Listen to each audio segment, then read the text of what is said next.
के भयो नि पाइस पायस भएको छ के हुन्छ दुख्ने पोल्ने रगत आउने त्यो चाहिँ समस्याले अघि थियो सुरुमा चाहिँ अझ त्यो चाहिँ छैन त्यो दुख्ने र चिलाउने भएर त्यसो गर्दा दुख्ने चिलाउने हुन्छ है अनि ग्यास्ट्रिक पनि भएको छ हजुर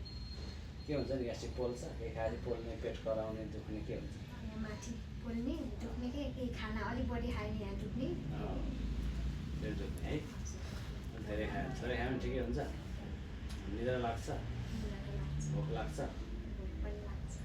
कति वर्ष भयो नि 19 19 है हजुर 19 वर्षकी आयुषा खड्का म्याग्दीबाट हाम्रो टिकटक देखेर आइछन् अनि मलाई चाहिँ ग्यास्ट्रिक धेरै जस्तो ग्यास्ट्रिक हुने बिरामीलाई पनि पायल्स हुन्छ र पायल्स भएको बिरामीले भन्नुहुन्न कि होइन त्यसो भएर ग्यास्ट्रिक भइरहेछ भने पायल्स पनि हुनसक्ने सम्भावना एकदम धेरै हुन्छ त्यही भएर हामीले ग्यास्ट्रिकलाई खाना बाऱ्यो भने पायल्स पनि सन्चो हुन्छ है त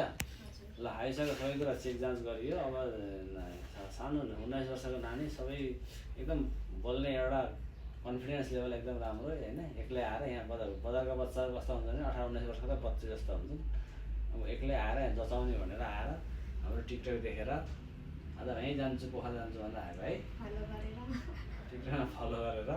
आज यहीँ जान्छु भनेर पोखरामा आइपुग्नु भएको छ त्यसो भएर हामीले उहाँहरूको सबै कुरा जाँचबुझ गऱ्यौँ अब ग्यास्ट्रिक पनि अलिअलि छ र पायल्स पनि अलिअलि छ यो सबै सन्चो हुन्छ है अब के पानी कति खाने चाहिँ 3-4 लिटर दिनमा पानी कम खानुहुन्छ होइन हजुर पानी अलिक धेरै खाने अनि सागसब्जी धेरै खाने पिरो चाउचाउ नखाने है हस् चटपट नखाने गरेर सन्चो हुन्छ है त ल नमस्ते